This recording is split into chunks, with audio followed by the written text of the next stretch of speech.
دعا یہ فرمائی سرکار دو عالم صلی اللہ علیہ وسلم نے، اللہم انی اسألک من خشیتک ما تحول به بیننا و بین معاصی، کہ اللہ میں آپ کی خشیت میں سے اتنا حصہ مانگتا ہوں جو میرے اور گناہ کے درمیان رکاوٹ بن جائے، حائل ہو جائے۔ یعنی اللہ جل جلالہ کی جو عظمت شان ہے، جو اس کا کبریائی ہے، اس کا جو جلال ہے، اگر اس کا تصور کر کے حقیقی خوف انسان کرے تو وہ انسان کی تو برداشت سے باہر ہے۔ جب سرکار دو عالم صلی اللہ علیہ وسلم کی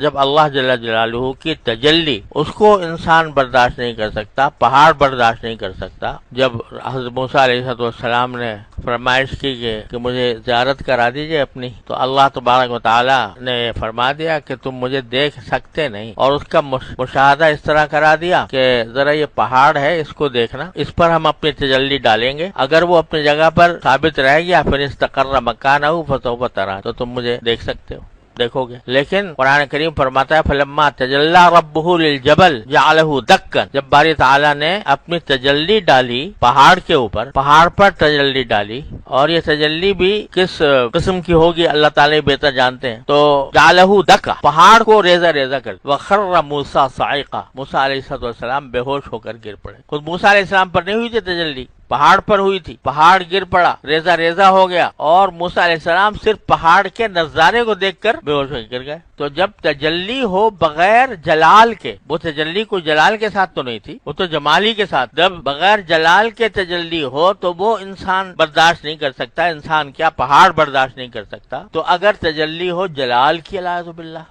تو پھر انسان کیسے برداشت کر پائے گا؟ لہذا مطلب یہ ہوا کہ آپ کی خشیت کی جو حقیقت ہے، یعنی خوف کی جو حقیقت ہے، وہ تو ہماری برداشت سے باہر ہے، تحمل سے باہر ہے، لیکن اتنا خوف ہمیں عطا فرما دیجئے کہ جو ہمارے اور گناہوں کے درمیان حائل ہو جایا کرے، کہ جب کسی گناہ کا موقع آئے یا گناہ کا داعیہ پیدا ہو، گناہ کرنے کو دل چاہے، تو آپ کی خوف اتنا آ جائے ہمیں کہ جو ہمیں اس گناہ سے روک دے۔ اسألک خشیتک من خشیتک ما تحول به بیننا و بین معاصی، خشیت تو اتنی عطا فرما دیجئے، اس سے زیادہ کام ہمیں تحمل نہیں۔ اللہ تعالیٰ اپنے رحمت سے ہم سب کو عطا فرما دے۔ اور یہ خشیت جو انسان کو معصیت سے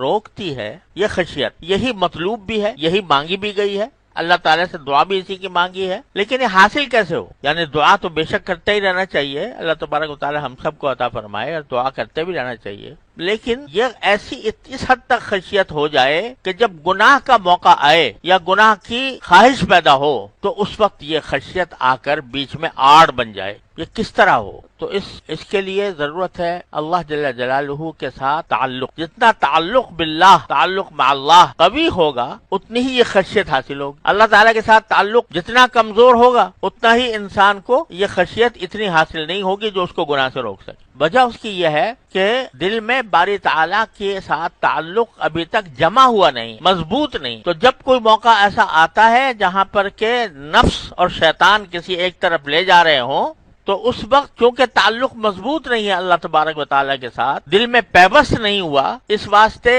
بندہ ہزار تعبیریں کر کے وہ اگر خشیت کو تھوڑی بہت آتی بھی ہے تو اس کو دبا دیتا ہے۔ اس کی مثال یوں سمجھے کہ کوئی بے حیائی کا کام ہے، اعوذ باللہ، آج کل تو بے حیائی کا سیلاب ہے، بے حیائی کا کام ہے، اگر دل میں وہ بے حیائی کا کام کرنے کا خیال آیا، خواہش پیدا ہوئی کہ یہ کام کر کے میں لذت لے لوں، میں مزہ لے لوں، تو ایک عام آدمی بھی جب وہ کام کر رہا ہو یا اس کا داعیہ پیدا ہو رہا ہو، دل مچل رہا ہو کہ وہ کام ضرور کروں، باپ آ کے کھڑا ہو گیا سامنے، کہاں جائے گا وہ داعیہ، کہاں جائے گی وہ خواہش، جو کہہ رہے مجبور ہو گیا، میں خواہش سے مجبور ہو گیا، نفس کے ہاتھوں مجبور ہو گیا۔ ارے بھائی، جس وقت وہ نفس کے ہاتھ مجبور ہو رہے ہو اس وقت میں تمہارا باپ آ کے کھڑا ہو جائے، تمہارا بھائی آ کے کھڑا ہو جائے، تمہاری ماں آ کے کھڑی ہو جائے، تمہارے استاد آ کے کھڑے ہو جائے، تو وہ رہے گی وہ خواہش؟ کہو گے جی میں کیا کروں، مجبور ہو گیا، استاد کے سامنے بھی کر رہا ہوں، باپ کے سامنے بھی کر رہا ہوں، بھائی کے سامنے بھی کر رہا ہوں، کیوں نہیں؟ کیوں اس وقت وہ خواہش دب جاتی ہے؟ کیوں رکاوٹ پیدا ہو جاتی ہے؟ کیوں تم ایک دم سے اس سے باز آ جاتے ہو؟ اس لیے کہ اپنی بدنامی کا خوف اور لوگوں کے دلوں میں